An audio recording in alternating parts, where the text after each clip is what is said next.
Well, good evening, everyone. We're going to go ahead and call the meeting to order. Thank you so much for being here. This is the Williamson County School Board meeting.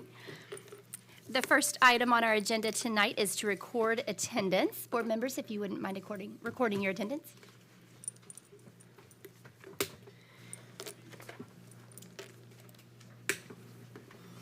There are 10 members present. Thank you. Next item on our agenda is to recite the Pledge of Allegiance, and that will be followed by a moment of silence. And those are going to be led by Board Member Rick Wimberly tonight.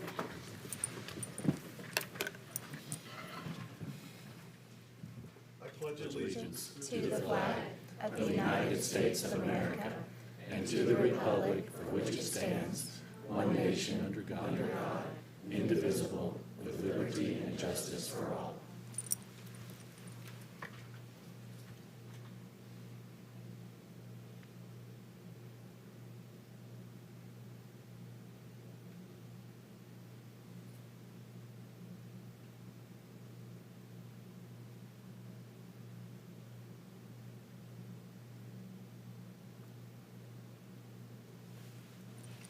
Thank you. You may be seated.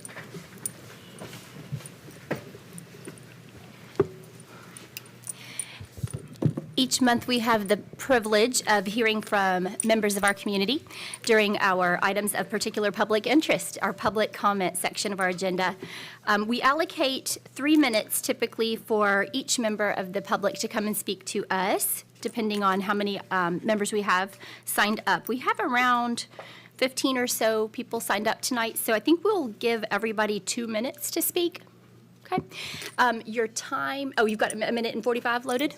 Okay, got it. Thank you. Lydia's already done that. So you'll see the time loaded on the screen up here, and I'll call your names 2 at a time just so that you'll know you're coming up next.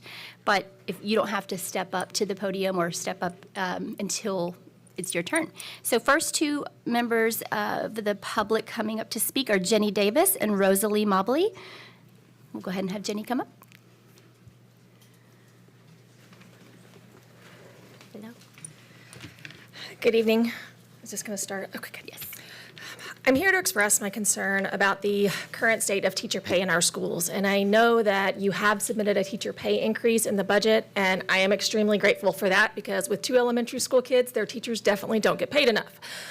This is a significant disparity in teacher salaries still, with experienced educators often earning considerably less than their counterparts within our own district for specialized subjects. In both the arts and athletics, sponsors, coaches, or directors monitor and train a group of students who are honing skills in an extracurricular activity sponsored by the school. In both the arts and athletics, sponsors and directors put in long hours. They each impact huge numbers of our students. Participation in the arts often leads to scholarships and honors, just as in athletics. However, the compensation supplement that is designed for the arts is very different than that for athletics. A middle school teacher with 10 years of experience has a supplemental rate of $1,925 a year. That same teacher with the same 10 years of experience coaching a single gender bowling team or a golf team would get $2,417 in a supplemental pay. The same teacher coaching a single gender wrestling or volleyball team would get $3,233 in supplemental pay. That is a vast difference for somebody doing roughly the same amount of work and with the same background and experience. Competitive salaries will not retain our current educators, and it will not attract new talent, ultimately leading to a weaker school district. And I know we all take immense pride in our district. My family moved to Williamson County from Davidson because of the schools. It is time to show these teachers that we respect them and honor them just as much as our coaches. Thank you. Thank you. Next, we have Rosalie Mobley, followed by Gray Rose. Good evening. My name is Rosalie Mobley, and I'm a junior at Fairview High School. Currently, there is a pay deficiency for the arts teachers in Williamson County. Arts teachers who are professionals in their program are paid a flat rate, whereas coaches are paid a percentage-based rate. The amount of work arts teachers put into their programs is inspiring, and you can ask any arts student who will share a heart-wrenching story about how arts has given them a home. My story is I've been involved in theater since the 5th grade, starting as the Cowardly Lion #1, and now I'm the stage manager and light designer for our department. Theater has given me an outlet to grow creatively, technologically, mentally, and emotionally. I've stage managed 4 shows, assistant stage managed 2 shows, and light designed 4 shows. I can make creative decisions, lead the company, and cue hundreds of lights as a junior in high school, which is an opportunity few people get. For our last show, I cued over 1,200 light cues, and I, as a student, worked for hours on end outside of rehearsal on the show.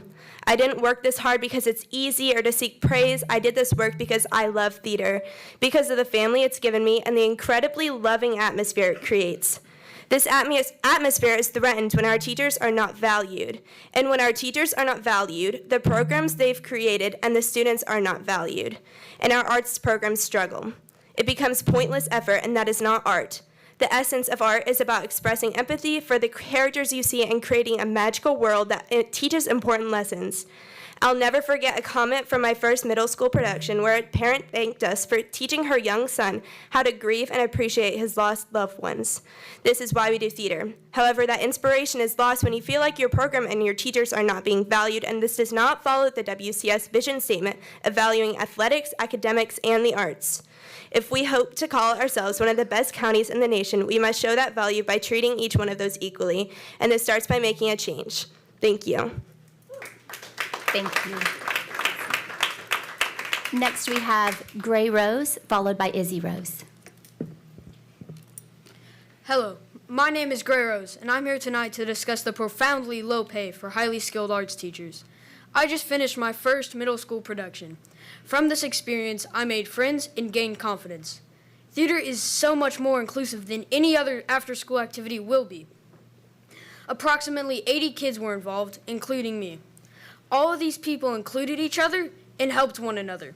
Theater is such a welcoming community that even kids that don't like to speak in front of an audience can help make a show happen. My theater teacher, who put more than 397 hours into this production, was paid a mere $1,925. This means that she only got $4.84 per hour. This is not okay. Her time and dedication is worth so much more. It's time to fix this before we lose these teachers. If it's clear to me, an 11-year child, it should be clear to you as the adults of this school board. Thank you for addressing this issue. Thank you.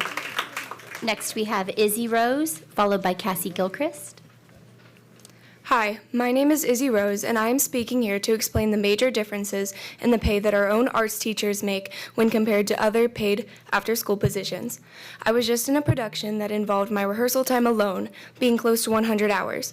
The arts teachers involved put in so many more hours, nearly 400 to be exact. These are professional teachers, and they deserve professional pay. Why does the leader of my preferred after-school activity make so much less than any other after-school program? Why are the arts teachers paid so much less than coaches for their after-school time? Right now, the arts teachers get a set amount of time that does not increase year after year. Coaches and assistant coaches get an amount that does increase year after year because it is a percentage of their salary instead of a set stipend. This is inadequate and must be addressed to you, our school board members, as soon as possible.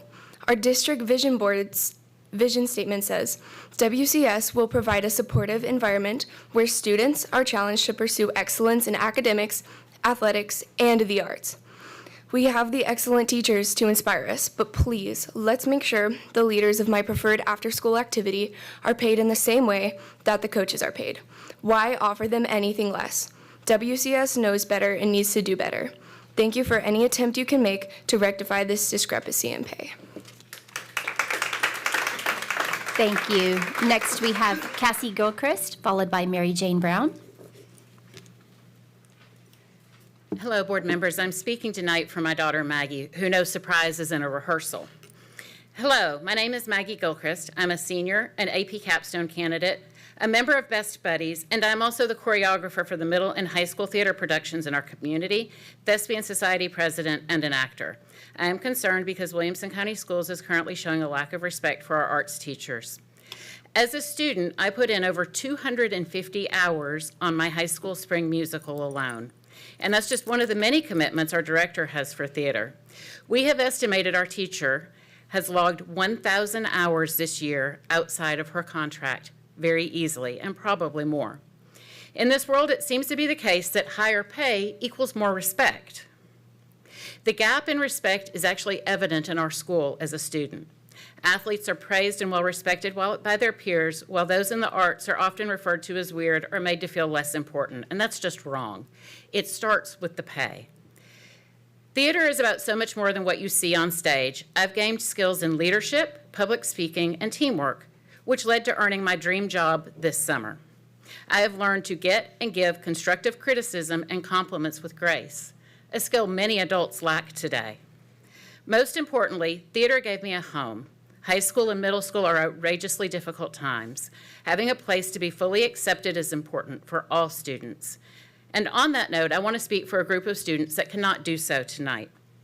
Theater has provided a supportive and genuine group of friends for several peers with physical and intellectual disabilities in our school. There is no other place in our school where these students would have been welcomed as warmly and given opportunities to shine as they have been given on our stage. The joy it brings to them, to our department as a whole, and even to our audiences is immeasurable. I truly hope that you will take what I have said as a student into consideration and begin to discuss this problem and the solutions immediately. I know from your email replies that you hope to address it someday, but someday needs to be today. Thank you. Thank you. Next, we have Mary Jane Brown, followed by Bryson Merriman. Good evening, everybody, and thank you for this opportunity. I am a physician that has practiced for over 35 years in our community. I've had children and grandchildren participate in the activities that we are describing tonight. I think I would like to leave you with 3 themes. Funding parity, which this addresses, and you have heard some have already spoken, a fairness. But as a physician, I would like to speak to you about the future of the beautiful choir that sang as this gathering started this evening, the future in these young people that have spoken already and are soon to speak. The future is about what we provide for them.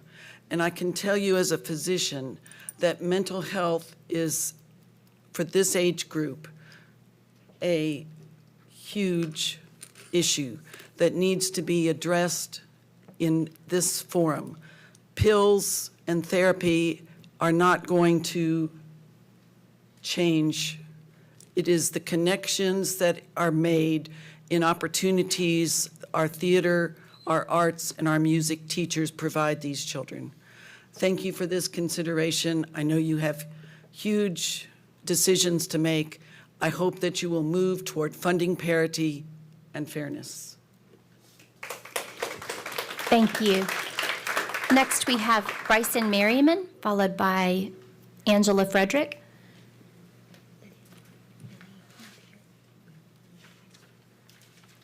Good evening. My name is Bryson Merriman, and I am an 8th grader at Fairview Middle School. I'm here tonight to encourage you to consider paying the arts teachers what they deserve.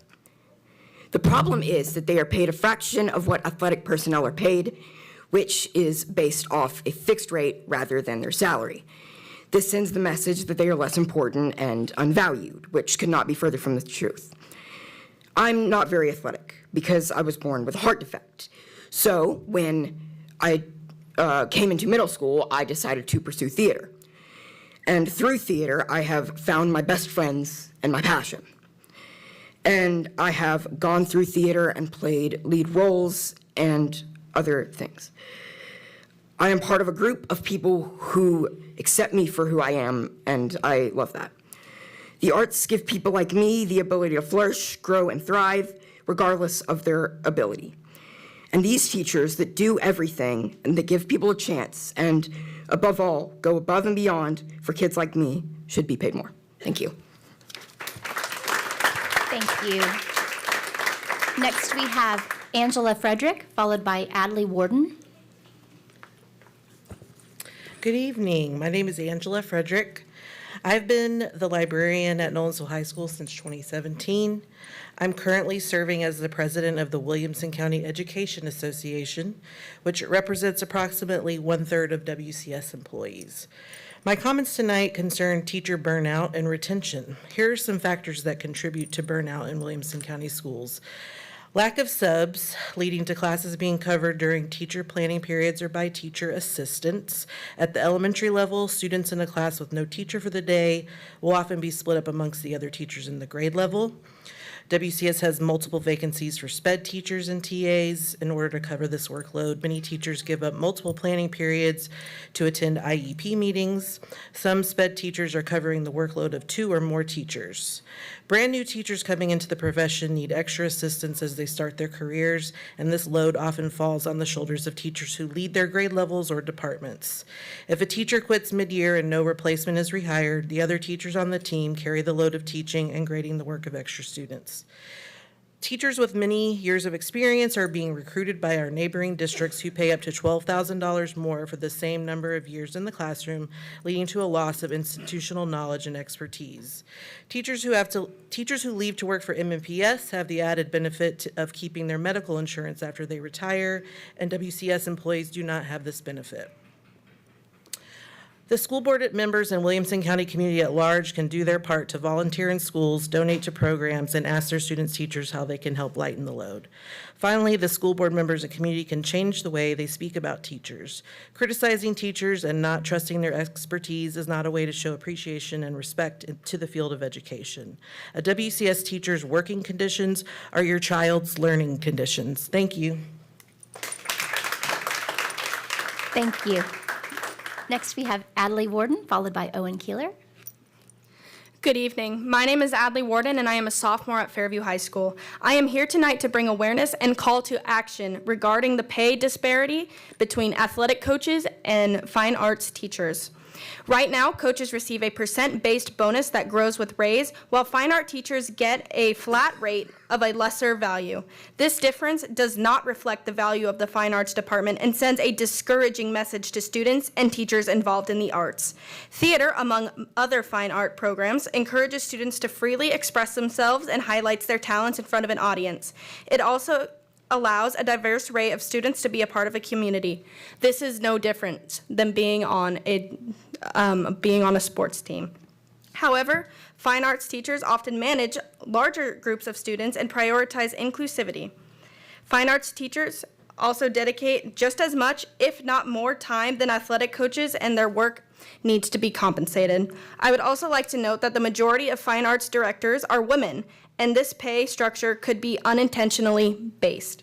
The Williamson County School Board needs to fairly support all programs that help students outside of athletics. I encourage you to create an equitable system that shows the importance of the fine arts programs and respects the dedication of fine arts directors. Thank you for your time and consideration. Thank you. Next, we have Owen Keeler, followed by Lucy Hedegaard. Good evening. My name is Owen Keeler, and I will be speaking on equitable pay for art teachers from a student standpoint. It is my understanding that athletic coaches and their band directors are paid on a percentage of their income. However, other arts teachers that are involved in theater, orchestra, and choir are paid a flat fee that is substantially lower. When looking at the county's mission, it is stated we exist to provide all students with a quality education that supports their intellectual, physical, emotional, and social development. The arts programs parallel the goals that this county has set, so it is only fair that there is equitable pay for those teaching it. While athletic coaches put in a lot of hours to train students for their various athletic endeavors, the arts programs do as well. As a student that has been involved in theater and an orchestra, I can confirm that the training that has been taught to me through these programs has built me into a more experienced human. Through my plethora of hours practicing violin, building and designing in sets, acting and singing, I've become someone that is able to manage time wisely, gained empathy and built a community, and created a lasting impact on not only myself, but through the community, through the stories that I tell. Through my work in theater specifically, I was able to gain a new perspective of what it means to tell stories and gain a new understanding of who I am as a person. Theater has had such an impact on who I am that I will be studying scenic design for theater in college. I have been offered over $90,000 annually in scholarships from 7 different colleges that I've been accepted to. It is thanks to my theater teacher that I was given these opportunities and am able to be standing here today to speak in front of a crowd to fight for her to be paid a fair amount for the countless hours that she puts in a craft that is good for society.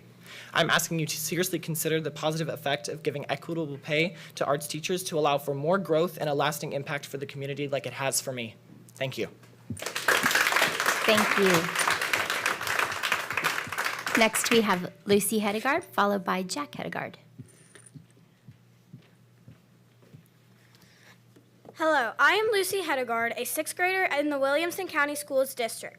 I am here today to discuss the issue about certain teachers not getting paid enough for what they do. In the past year, I have participated in a production put on by our theater department. I am currently in orchestra class, and we have multiple concerts per year. Both theater and orchestra are great, and the teachers who chose to teach these subjects are amazing. They have not only helped me feel included, but they have also changed my perspective of the world around me. These teachers put in so much effort and time into helping students grow. However, these teachers don't get paid for what they deserve. They work just as hard as others. They work just as hard, if not harder, than others, such as coaches, who get paid more than these outstanding teachers. This is not fair at all. I think they deserve as much pay as their fellow teachers. These teachers do not get a supplement for their after-school work that is equal to the other teachers who coach a team. Thank you for your time, and please consider this topic. Thank you. Next, we have Jack Hedegaard, followed by Bryant Herbert.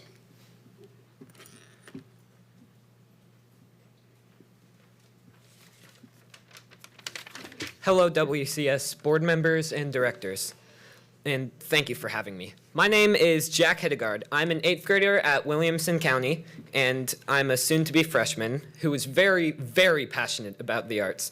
I've been involved in nearly every theater production our school has put on since 6th grade as an actor or a crew member. And I was part of the band for 2 years, and I'm in an advanced art program. Throughout all of these in and out of school activities, my life has been socially and emotionally changed. Each theater production in particular I've been a part of has brought me so much closer to the incredible people in the program. And I've seen for myself how much the teachers pour into making this program as close to perfect as possible. They volunteer hours, days, weeks of their lives to give us the best experience, time that they should be spending with their families. My theater teacher alone stays on set for hours after school, almost every single day. And knowing fine arts teachers' supplemental wages are, she certainly doesn't do it for the money. And all the while, the assistant wrestling cheer coach makes more money than she does. This theater program literally changed my life, and I've made so many friends and fond memories through it and others like it. I want other people in the future to have the same experiences as I did through the same wonderful teachers, which is why I hope that you consider raising fine arts teachers' supplements to match that of others who are just as important to students as they are. Thank you. Thank you. Our final speaker tonight is Bryant Herbert. Good evening, everyone. First, I'd just like to acknowledge all my young people who have the courage to stand up and to speak their heart. It is truly a blessing to hear you all and continue to use your voice. It sounds beautiful. I'm here to follow up on the diversity and equity recommendations from Foster Healthy Solutions that we had a couple of years ago. A couple of years ago, the stats here were 42,000 students, 80% were white, 20% were students of color, 8 Asian was percent, 6% Hispanic, 5% African American, and 1% Asian American Indian, Alaska Native American, or Pacific Islander. My concern is this issue right here. That's an 80-20. The teachers are 95% white, 2.4% African American, 1.2 for Asian, and 1.3 for Hispanic. And out of 2,600 teachers, these are from 2002 from a Tennessean article, only 63% are African American. That's 1.2 per every school that we would have. There is a high possibility that there is a school that does not have an African American teacher there or a representation of Asian or Hispanic. My question is, what are the current percentages of teachers of color? What is Williamson County currently doing to increase the numbers of teachers in color in WCS? And what is Williamson County Schools doing actively to address the recommendations from points 3, 4, 5, and 6, which was communication, resourcing, culture, training, and accountability and diversity, equity, and inclusion per the Foster Healthy Solutions Report? Thank you. Thank you. This concludes our public comment section of the agenda, and we just want to thank everybody for coming tonight, and I'm so proud of our students for coming and speaking. It's just great to hear the voices from our students and how articulate you are and how well you prepared to stay within a time limit that's not easy to do. So thank you so much for showing up, and I know lots of you personally, and really am so proud of you guys, so thank you. Next item on our agenda is the approval of the agenda. Thank you, Eric. Do we have a second? Mr. Priya, thank you. Do we have any comments or questions on the agenda? Okay, Mr. Golden? Recommend approval. Okay, board members, we can cast our votes.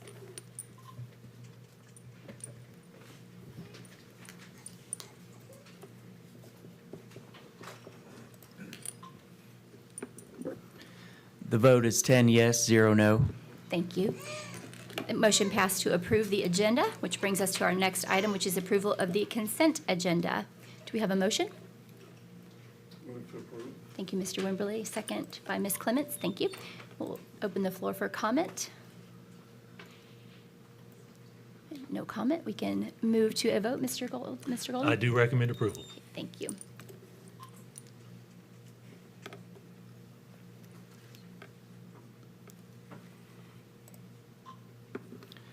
The vote is 10 yes, 0 no.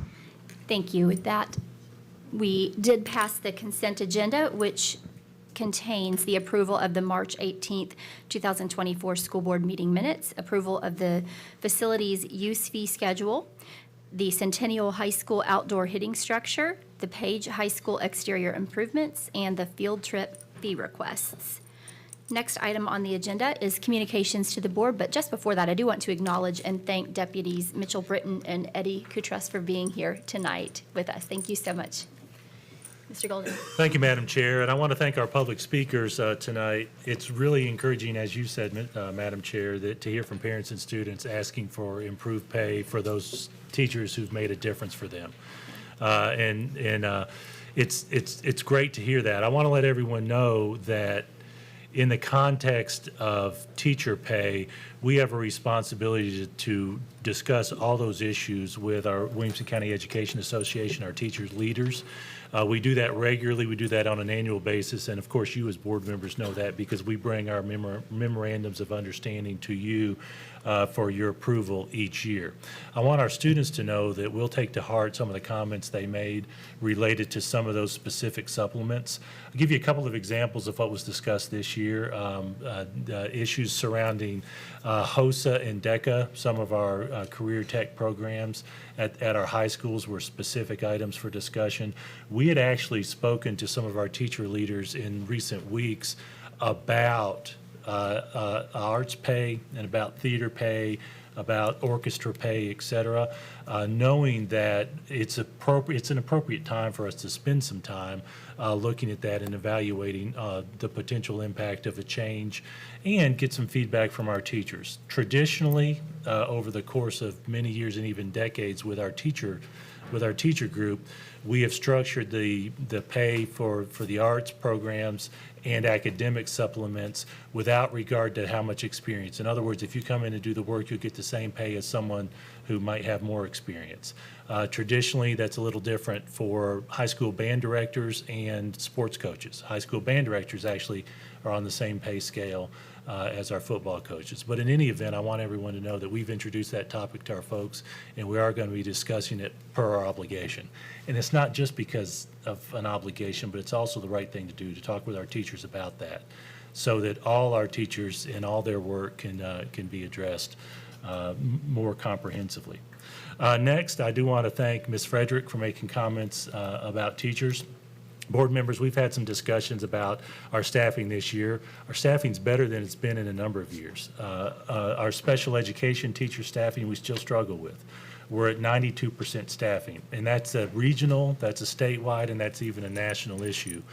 And because of that, the working conditions that we create among ourselves, and especially the pay, makes a big difference for that. We've been working with our teachers to evaluate and identify those key components that creates employee engagement. We've been working with a Gallup organization to develop that. They have some research-based assistance that they give organizations, both corporate organizations and, of course, us, to help us as team members to build each other up and help improve all our working conditions. But ultimately, we ask every year for a pay increase. And as you all know, in our budget request this year, we've made a pay increase request of 6% for our teachers. As we talked about at the work session, at the moment, we are about $15 million short on our budget. Our county commission is our funding body. The state gives us funds as well, and then you all make decisions on the expense side, and we then take that to the county commission so that they can evaluate what they can afford to cover our request. We had our first meeting last week with our county commission to discuss budget. We have another one coming up this Monday, and we'll be going through that process until June, when ultimately the county commission is going to have to make a decision on our request. So I encourage folks to go back and look at some of those discussions we've had in the last 2 or 3 work sessions where we really drilled into that detail.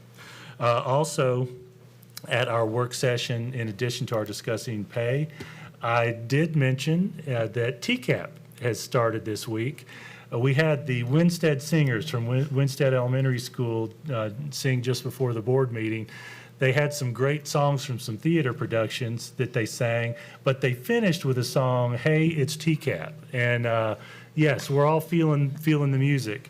And it just reminded me that the stressors of TCAP can be managed with the professional work of our teachers. Our legislature brought 3rd grade and 4th grade retention law to us a couple of years ago, and yet we were able to prepare our students and encourage them and help them hit that on a positive note. So we're excited about where our students are headed. We had a great instructional year so far. Our teacher teams were able to work together, make adjustments in the middle of the school year based on their students showing whether or not they mastered standards that their teachers taught in the moment. And I'm really proud of the excellent work that our academic leaders have been doing, that our principals have been doing, that our teachers and students have been doing. So that's TCAP. Hey, it's TCAP. So for those who are watching this or might watch the recording later, I'm sorry we didn't record that. Maybe at some point we'll do that. Finally, I do want to mention that we did discuss some of the state legislature's activities. We don't have any final bits of information for you because they're still in session, but I do encourage folks to continue to have to follow what the state's doing up on the Capitol Hill. And continue to communicate with them about your values and what matters to you, as we have been doing here in Williamson County. So with that, I do want to introduce Carol Birdsong, who will spend a little bit of time with some student and staff spotlights. Thank you, thank you. Yes, we have, it's that time of the year, board members, when all of our students start competing and we have multiple successes to share with you. So we are going to start, I'm so excited about this. This is Page Middle School. And I want you to hear me again, middle school. This team won the Future Farmers of America State Contest in agronomy, if I've said that correct. And out of 27 teams, first place. They were the only middle school team to compete. They competed against all high school teams. So congratulations to them. And then from Page High School, this is Abigail Burney. Abigail has been named the Middle Tennessee Star Farmer.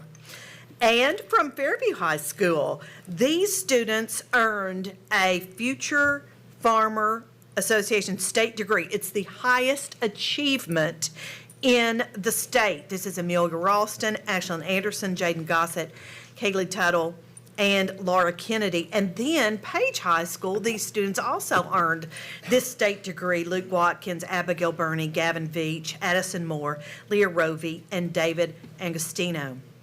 We have some perfect ACT score students.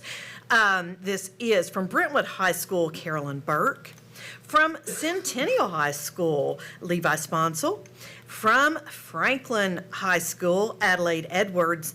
And this is Nishan Sundar from Page High School. Now, I just want to say, Nishan earned this last year and was never recognized. So we wanted to make sure that we got that in. All right, let's talk about DECA. And we're going to start with Brentwood High School. And first place in Entrepreneurship Series, Will Quorum. Human Resources Management Series from Brentwood High School, Lucy Wyatt. Lexi McDonald. Marketing Communication Series. Retail Marketing Series, Polly Kate Brown, also from Brentwood High School. From Ravenwood High School in Buying and Merchandising Team Decision Making, Devansh Nagam and Alexander White. Also from Ravenwood, first place Entrepreneurship Team Decision Making, Anaya Anthony and Ria Kudan. In Financial Consulting Event, Yash Kumar from Ravenwood. In Financial Services Team Decision Making, Tanya Bhatia and Simran Darwala from Ravenwood High School. From Ravenwood High School again, in Innovation Plan, Carson Flores, Alex Lee, and Himachandra Ramba. From Ravenwood High School, Integrated Marketing Campaign, Viambusa Varun Kilaru and Samuel Michael. Also from Ravenwood High School in Sales Project, Gautam Giri, Samul Kumbal, and Abhinav Vijayana. From Summit High School, Nathan Hoggard in Principles of Finance. Now we're moving to HOSA, and your state champion from Independence High School in Human Growth and Development is Alyssa Watkins. Y'all, we have some more middle schools that we're going to honor. From Legacy Middle School in the Technology Student Association, first place in cybersecurity is Joel Parker. Also from Legacy Middle School, Whit Lacey, Dalton Mock, and Clayton Kelly in Inventions and Innovations. Off the grid, not sure exactly what that is, but first place from Legacy Middle School, Max Penix, Kai Schwab, Easton Sharp, Caroline Scoggins, and Avery Shelton. In Problem Solving from Legacy Middle School, Kai Schwab and Ryan Duger. From Tech Bowl, Dash McLeod, Whit Lacey, and Daniel Ball. Legacy Middle School again, Technical Design, Leighton Taylor and Maverick Rupert. From Franklin High School, Shri Inamputi and Ritam Ori in Debating Technological Issues. From Page High School, in Engineering Design, Tommy Delk, Evan Moore, Bailey Murray, Huntley Peck, Aaron Sheik, and Amit Sudagori. From Page High School, again, in Extemporaneous Speech, Aparna Bindra. From Page High School, in Forensic Science, Shritika K. Kumani and Shruti Mogan. From Page High School, in Prepared Presentation, Erica Bowman. From Page High School, in Promotional Design, Bailey Murray. From Page High School in STEM, Mass Media, Shamambarde Logan Garland and Shruti Mogan. In Tech Bowl from Page High School, Shrutika K. Kumani and Shruti Mogan and Evan Moore. And from Ravenwood High School in Biotechnology Design, Abanu Kalasakam, Varan Kilaru, Samuel Michael, Yam Patel, Adam Rakamorva, Malvika Rao. That was Biotech Design. From Ravenwood High School in Children's Stories, Eric Go, Lucy A. Kandali, Varshini Mohan Sakari, and Rushi Mukherjee, Arshita Nalaka, and Magana Sapati. In software development from Ravenwood High School, Shiar Sadia, Pedi Halta, and Kusam Mashi. I think I messed that up, and I'm sorry. Software development, structural design and engineering, Rowan Killaru and Anik Popali. And Ravenwood High School, VEX Robotics Competition, Vian Busa, Kaylin Dunley, Rowan Killaru, Anik Popali, and Kushi Kumar.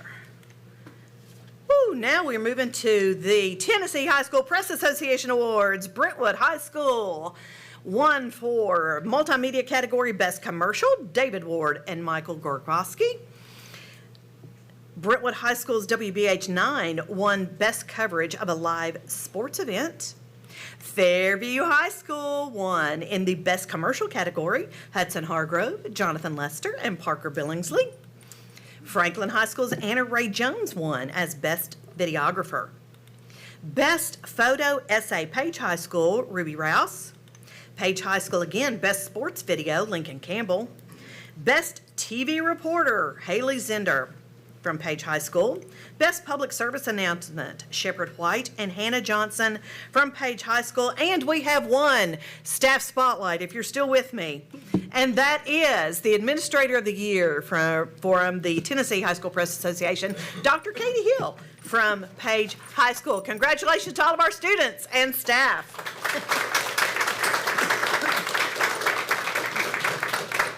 Thank you, Madam Chair, and again, thanks to all the folks who spoke to us tonight. That is my report. Thank you, Mr. Golden. And Mr. Brown, we have some comment. The supplements question. We've had public discussions about the fees. I know we're going to vote on that later tonight. And we talked about fundraisers as a potential other avenue for that. I know PTOs currently fund certain positions at certain schools or help fund some positions. So I guess the question is, can we legally supplement the supplements through other means or outside sources, or does it have to come from our own budget? I may refer to either Ms. Farmer or Ms. Osbrooks to answer that specific question, but I'll speak in general. Number one, we do have a responsibility for any teacher positions to process through the PECA process with our teachers and have conversations with them. Our board policy does allow us to have PTO fund classified positions, non-teacher positions. Generally speaking, the principles behind that are really surround the idea that if it's a teaching position, it's our responsibility, and we need some consistency in that. I'm not aware of any law that prohibits us doing fundraisers to add to income, but I'm going to refer to Ms. Farmer if she has any additional information. The only thing I would add is that we do have some non-teaching supplements. For instance, there are some sports that can pay for an additional supplement, but it still has to follow our guidelines of what's on the chart. You can't just pick, a number to supplement, but we do have that. That can happen. So thank you for that. So there are some non-teacher examples where there might be an available position that we might not have budgeted for that can fund an additional position in a particular area. Right now, we don't have any leaders of any supplemented activities getting paid through through support from the PTOs. It's something we can explore. Okay, I guess I would ask us maybe to think through that and examine that just as an option to see if that's even a possibility. We're certainly hearing a lot about it, and if it becomes a budget issue, which undoubtedly, if we were going to raise those supplements, it would become a budget issue, then just trying to exhaust all options for that. Yeah, thank you for that. We'll do a little research and get back to you. We did, as a team, make some plans to spend this coming year before the next packet discussion, evaluating the hours of those supplements. Those are minimums, et cetera. So we'll include that discussion as well. Thank you. Mr. Welch? Thank you. Jason, thank you for the additional information on the, you and staff on the supplements as well. I guess first I just want to sort of echo some things you said about our kids, and regardless of the message, just how proud they always make us at what fabulous, exemplary, courageous speakers they are. And we've had a lot of high school students up here over the years that have really been sort of well-spoken and clear in their thoughts. I thought tonight we had a lot more middle school than I think we've ever had. And they were, maybe it's a theater background, but boy, were they solid and stellar, and the voice just didn't waver when they spoke. So I wanted to acknowledge that. You touched on some of the legislative updates that we had, and we spent a lot of time on this Thursday night, and I don't want to belabor it, but one of the items in particular, when we talked about the changes to the library book law, there was a portion where our legal counsel told us, well, I can't guarantee come August we won't have locks on the library doors, and while that may not be the likely outcome, just to be able to say that I can't guarantee that won't happen is certainly concerning. And I think it's maybe, if you want to give a recap of that, it's worth having that tonight just to get it sort of on the record and out for our parents so that they're aware of this, so they're not surprised by any changes that come next school year. Sure, thank you for that, and I'm going to give Ms. Osbrooks a prompt as well. I'll give you the basics and ask her to fill in with some appropriate detail. The state legislature has gone through a process over the last few years of revamping, and I think for the third time now, the process by which library books are challenged. We had actually worked at the last policy committee meeting with a plan to bring a proposed first reading of a policy change to you based on the law that was passed last year. In the middle of that, another bill has been passed by both the House and the Senate that changes that process, and it's included some additional definitions that will have to be evaluated and ultimately place the responsibility, as I understand it, back on the Board of Education. A couple of those definitions include violence and some details surrounding that, and some sexual content and some definitions surrounding that we're going to have to go back and reevaluate. I know in the board discussion, a number of books that have generally been considered classics were brought up with a question. What does this mean for blank book? And I think specifically, Mr. Welch, you mentioned For Whom the Bell Tolls, if I recall correctly, and some other books such as that. And as we spoke to you on Thursday, our short answer was we don't really know yet where we're headed based on this new law, but we will evaluate it. We also have Berger, Mosley, and Carson, our attorneys, who advise us, especially on First Amendment issues, and help us make sure that we do all that we can do to comply with both the federal law and the state law and the parameters that we're given by both those entities that are above us constitutionally. Ms. Osbrooks, is there any other detail that's appropriate to share at this point with the board? Not yet. I will say we will be bringing a updated policy back through the policy committee for first reading. Do anticipate that pretty soon.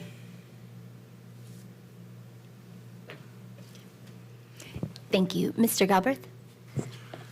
Thank you, Madam Chair. Jason, a couple of questions around the supplements.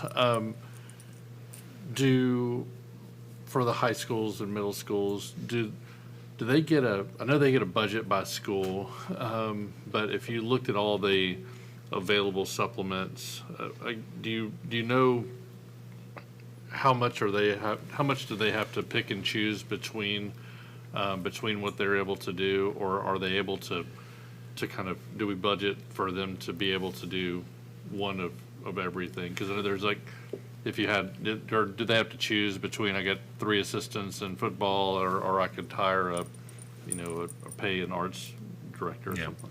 We have budgeted to make sure that they can cover all those supplements that require a teacher. There are many other additional supplements based on what clubs might be at a particular school. We've set up a structure through our discussions with the WCA that includes an additional supplement that they can define based on whatever is particular to that school. And that supplement, I think, if I'm not mistaken, that dollar value is $625, if I'm not mistaken, somewhere around there. So it's not huge, but it does give them some flexibility for some items that aren't on the chart. From a numbers perspective, we do break that out based on high school, middle school, elementary. And just as a reminder, we have academic supplements, arts supplements, and athletic supplements, three different structures. Rachel, do you have handy the amount that we actually budget per school? I don't have that off the top of my head. Not off the top of my head per school, no. I can tell you that this year there were 3,280 supplements paid, or will be paid for this year. Do you know approximately how many teachers that were, or how many people that was paid to? We can look at it, but I don't have that. It's to fewer people, right? So there's 3,200 supplements paid, but you're counting those supplements as different ones that so a teacher could earn anybody could be multiple. Yeah, it's possible that an individual teacher might have made more than one supplement. No, that's fair. Thank you. So Jason, for around the PECA raise and negotiations around that. So when we're given a raise, I don't think necessarily about what we've committed to PECA. I guess that's closer to you because you're kind of in there and have those discussions. But what are we bound by in terms of how to go about giving them more money? I mean, I know. So, just specifically as part of that MOU. What are our specific obligations with regards to that? I can speak to the state standards for PECA. If a school system crosses the threshold of enough teachers saying they want that process to exist, we have an obligation to go through that process. The PECA process requires us to talk annually about pay, benefits, and working conditions. We have a responsibility to talk with our teacher leaders chosen by their peers through their organization about those 3 topics. We can't give a pay increase or a pay decrease to any teacher for any position that requires a teacher without having that discussion. We are not required to do anything specific with a particular benefit or a particular pay other than talk and take it to you all for vote. But I will speak to where we are right now. The governor has placed a requirement on schools that starting in not this budget year that you just voted on, but the next budget year, 2025, the minimum teacher salary must be $50,000. Right now, we are below that. The budget that we proposed and that you all approved establishes the minimum teacher salary at $50,100. So based on our budget, if it gets approved, again, knowing that we're 15 million short right now to get this done, we will be $100 in 1 year ahead of the governor's minimum. For an environment where we have, if not the highest, one of the highest cost per living communities, to just be 1 year ahead of that minimum is concerning. That's one of the key points I'm going to make to the county commission. If you can't fund it this year, You're going to have to next year based on the governor's standard. For supplements, each one of those supplements is evaluated based on whether it requires a teacher to do the position or not. So historically, we negotiated under an old structure and an old rule, all the supplements, including athletic supplements. I'm ballparking 10 or 12 years ago, through some state decisions, athletic supplements were removed from that negotiation. Largely because of the history of if a teacher decided they didn't want to coach anymore, they couldn't lose their teaching job as a result of them saying, I don't want to coach. So those were separated. And there are some arts supplements that don't require a teacher as well. Typically some of the specific assistant band director work that might work, for example, on a particular piece of a marching band might not require a licensed teacher. I gave you a lot of detail, but the core of it is if it involves teacher pay, we have a responsibility to talk and then take it to you for budget approval and then to the commission for funding. But I guess I'm just wondering about the order of operations there. So if so you talk to them, you bring a recommendation to us. If we choose to do something different than what you've agreed to or what you've discussed with the teachers, I guess that because they're only talking about the teachers. They're not really representing the classified staff or to your point, some of the supplements they're not really speaking on behalf of those recipients, but we're charged with kind of allocating all the dollars. So I'm just trying to think about how you would go about doing that with them if we came to a decision other than what you have kind of agreed upon, if you will, or is it not an agreement, it's just a discussion? It's and Dana, if you would help me if I misstate this, it's officially called a Memorandum of Understanding. Once the board votes on it, we are bound by it. We bring a proposal to you. Dana, I believe this is correct. If we have not discussed a particular item that you all might make a motion to change, I believe we would still have that responsibility to talk about that with them before you make a decision. But I think it kind of depends on the question specifically and exactly what might be proposed. So that is accurate. It's it's collaborative conferencing is what we are doing. We will bring Superintendent Golden said, a memorandum of understanding. One of the items for discussion pursuant to Tennessee state law is salaries or wages. So realize that is something that we collaborate and conference with members of PECA. And yes, and to your point, Mr. Galbraith, it is teachers that they're representing, certified staff. Thank you. Mr. Cash? Thank you, Madam Chair. Yeah, I'd just like to agree with Jay and Josh both on this pay issue and the fundraising especially. And I'm not going to add anything to it, but, I'd like to see a report maybe once a month or something on how we're doing on different fundraising activities that we can possibly be doing to help supplement some of this stuff. And I would just like to say the kids knocked it out of the park tonight. There's nothing to say. They get it. They're there with their teachers and these instructors, and they're counting down hours that they spend with them in the relationship building and the confidence builders that the arts add. I had the opportunity to go to the TMEA this week at Operaland. Williamson County band leaders, assistant leaders, we got at least 15, 20 awards. In our middle school from Thompson Station, which I got to compliment Mr. C over there and Jason for supporting him, and the parents. They knocked it out of the park. I mean, they were the talk of the town when it came to the music industry there.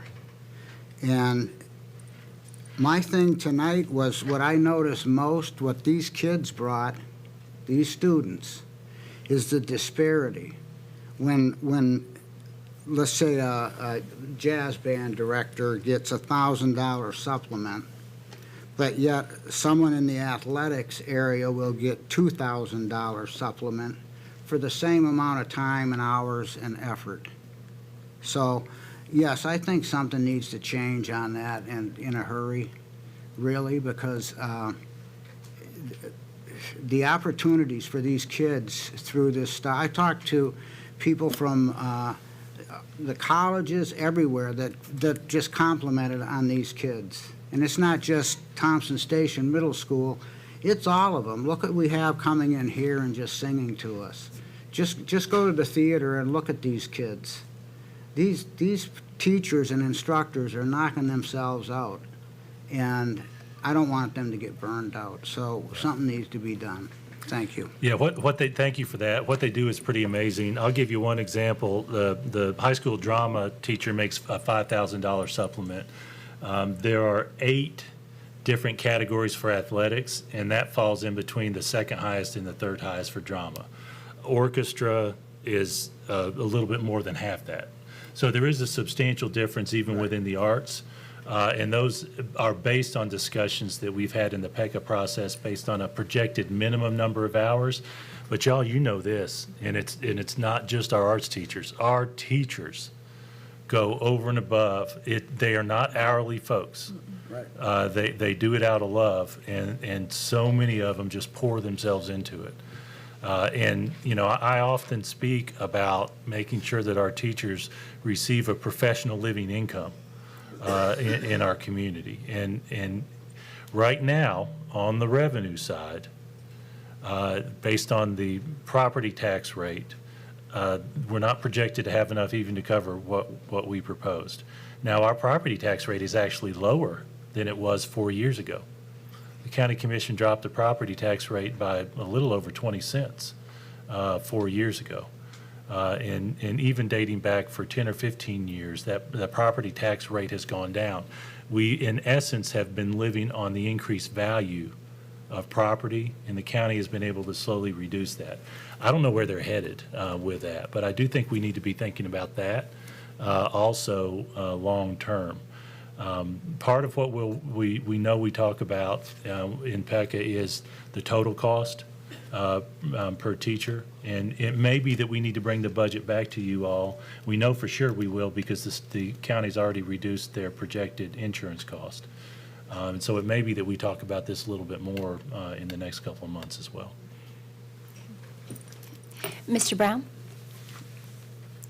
Thank you. Jason, you answered my first question, I think, just in your answer just now about whatever the rates are, whatever the pay scale is for supplements. That's something that has been agreed to by the teacher leaders, by WCEA. So that's already been part of a discussion, you know, prior to now. So that's right. Okay, just wanted to verify that. The other thing is, going back to the exchange you had with Jay and Dana's comments as well about the terminology, just for a little clarity on that.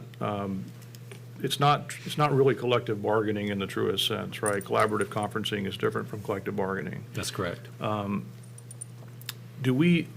just to be clear and specific, we don't have to necessarily, or they don't necessarily have to agree to our action. We just have to discuss our action with them. That's correct. Generally speaking, when these pay structures for supplements were established, we were under a collective bargaining structure, and that changed 10 or 15 years ago, somewhere around there. But you're correct. We don't have to have an agreement, but we do have to have an MOU that you all approve. So if we take action that is different from what you discuss with them and to the good for them or opposite of that.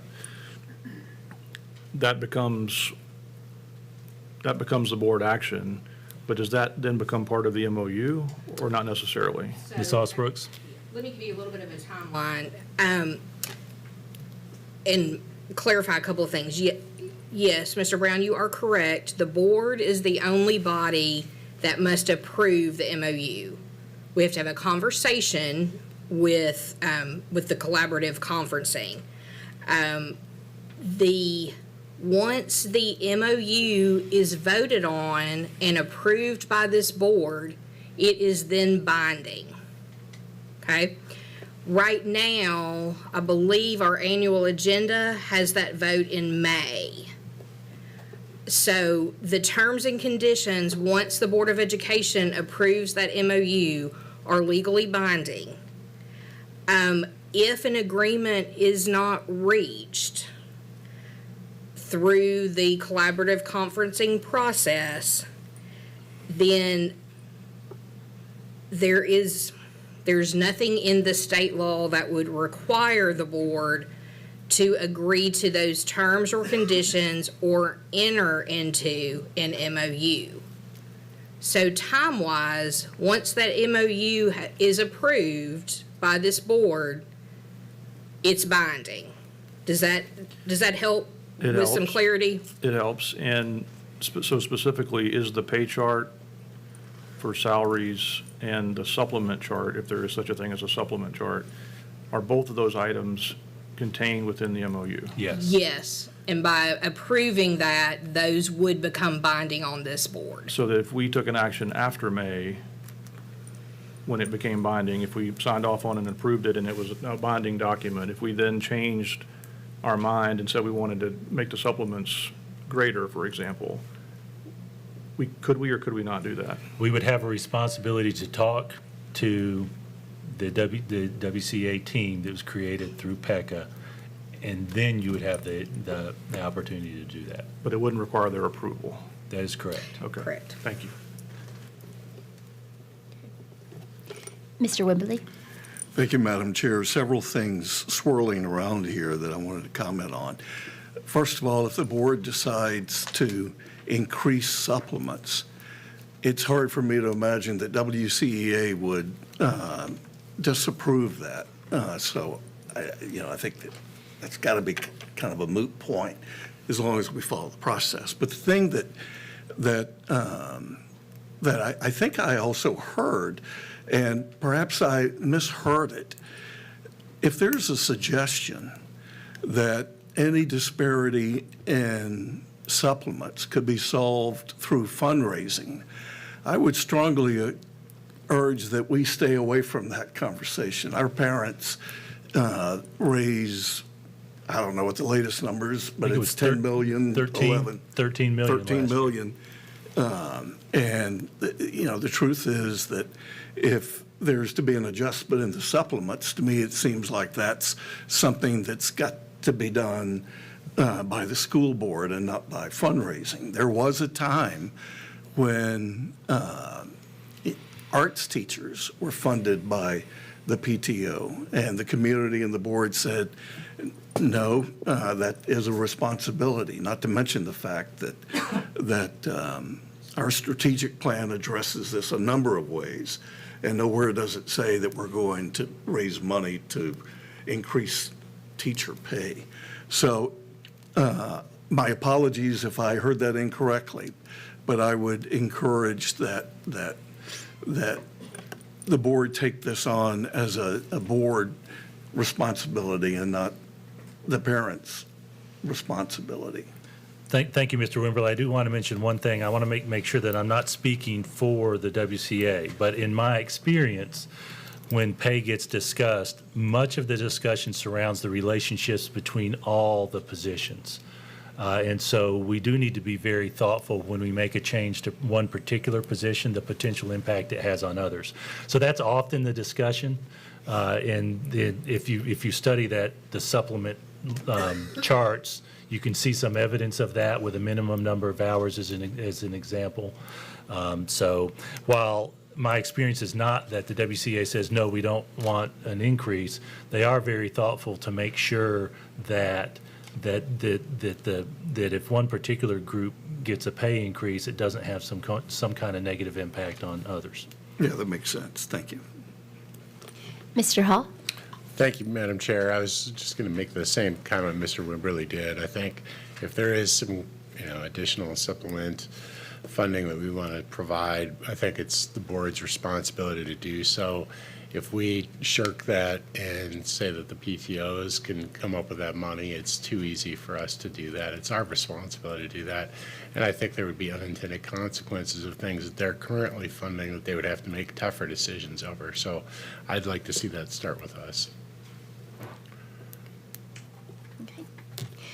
Okay, thank you, Board, for all the comments about this and for acknowledging the public comment about this topic.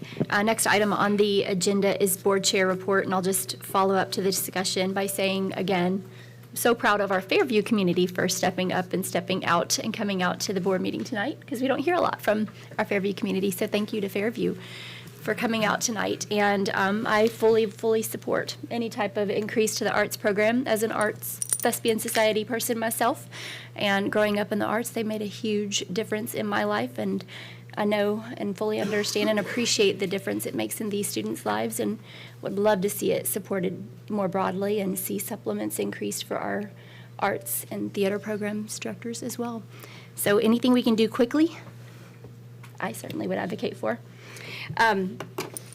Next item on our agenda is the 2023-24 school board budget, and the first item under that is our $11,405,000 approval of intent to fund capital projects fund. Do we have a motion? Okay, thank you. Mr. Welch, a second. Mr. Cash, thank you. We'll open the floor for discussion. Thank you, Madam Chair. This is item one of two capital requests that we have based on our 5-year capital plan that you all approved in November.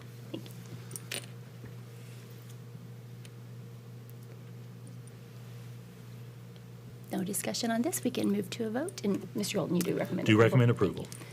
Sorry, I didn't give you a chance to talk about it first.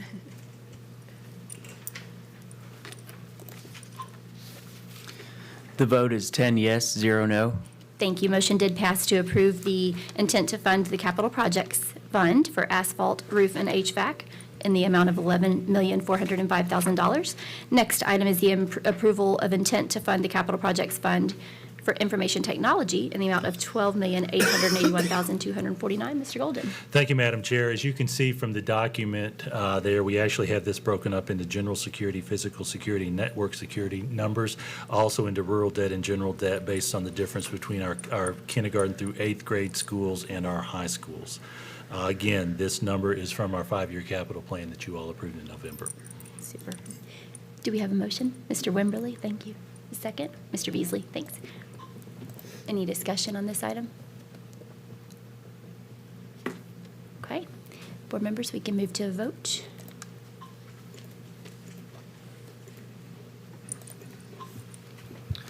The vote is 10 yes, 0 no. Okay, motion passed to approve the intent to fund capital projects for information technology in the amount of $12,881,249. Next item is board policies for first reading, and we have one policy, online learning program. Mr. Golden? Thank you, Madam Chair. This is this proposed policy changes from a pass-fail grade for a course not offered by WCS to the actual grade. This is catching up with a policy. We did that generally, but we had missed the online policy. So this is bringing that in line with what you all approved a few months ago. Okay, super. Do we have a motion? Ms. Apria, in a second. Ms. Clements, thank you. Do we have any discussion on this one? Okay, board members, we can move to a vote.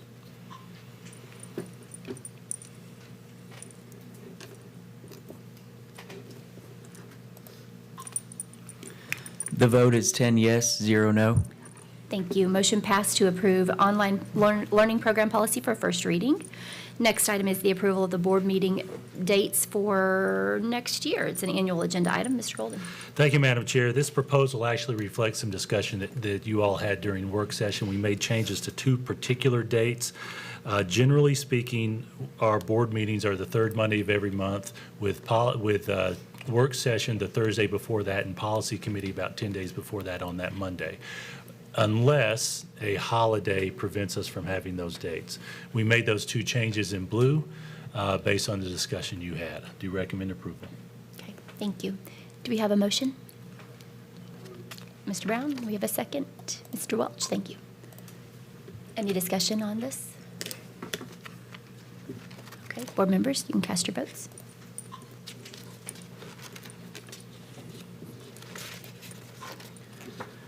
The vote is 10 yes, 0 no. Thank you. Motion passed to approve the board meeting dates for next year. And next item on the agenda is tenure recommendation. Mr. Golden. Thank you, Madam Chair. This is our annual recommendation for tenure. I want to especially thank Ms. Hall and her team for putting this together. The first page of the document includes some detail of the Tennessee law related to that.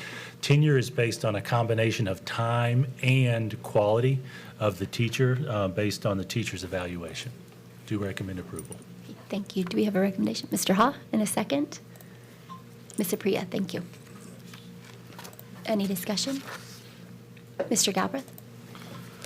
Jason, I just have a question on the process. I see a couple of teachers on here that I know have been around for a long time, but is it possible to get tenure and then to kind of take a break from from continuous service, and then you have to how does that work? Thank you for that question. The short answer to your question is yes. If somebody had a break in service, if they left, they might have lost that tenure, and then they come back. There were some provisions for someone who already had tenure to have a shorter window of time to reacquire tenure.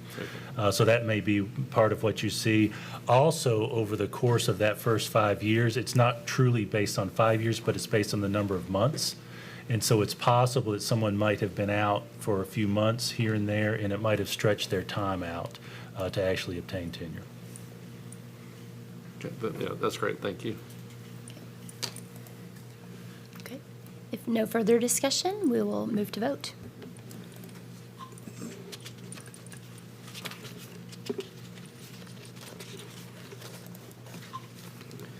The vote is 10 yes, 0 no. Thank you. Motion passed to approve the tenure recommendation of the superintendent to the board. And the final item on our agenda is the approval of the revised school fees schedule for the secondary schools. Thank you, Madam Chair. We're bringing this back to you. 2 months ago, you all approved our fee schedule, and it included one term that was actually described in the caption as required fees. And we assured you that we do not require those fees. Well, within a couple of weeks, we heard a story that somebody had said, well, we require it.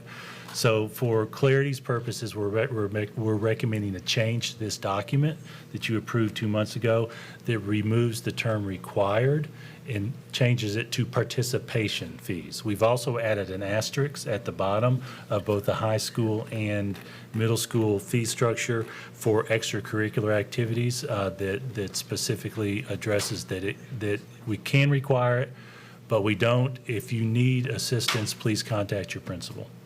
So we do recommend approval of this change just to continue to work on clarity. Okay. Thank you. Do we have a motion?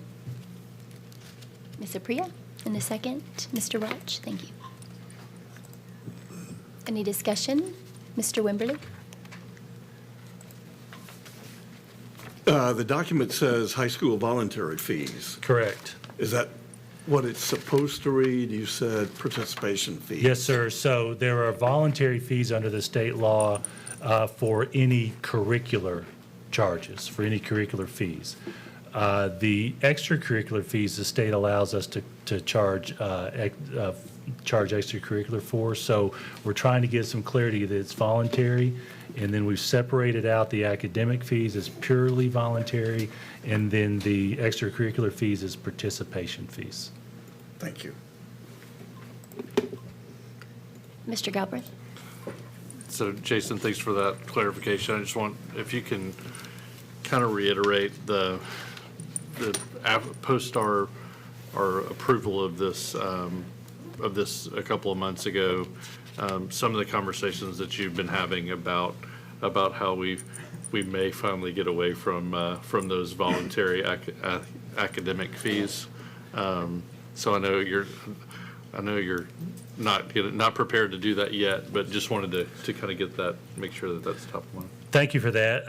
As a result of the conversation a couple of months ago, we've been brainstorming over the essence of the question that some of you asked, which is there a way that we could do fundraisers rather than a fee list?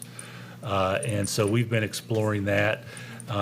We're at a brainstorming stage right now. Of course, in this budget year, our short answer is no, we need this. But we've gotten some of our team together, especially some of our arts and athletics folks, to start that process. We don't know where we're going to land yet.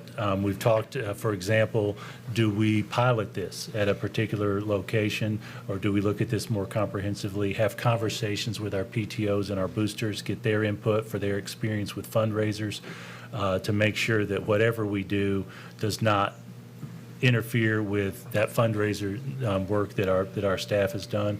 But we're at that early stage to project what we might do next year. Well, I definitely appreciate that, as well as the clarification on the. I guess I appreciate you stated by your word on those required. Although we said required, they're not really required. So I appreciate you putting this clarification change in. I'm still going to vote no for it, but I agree with that part. So just you understand why I do that on principle. But thanks. Thank you. Okay. All right, board. We can move to a vote now.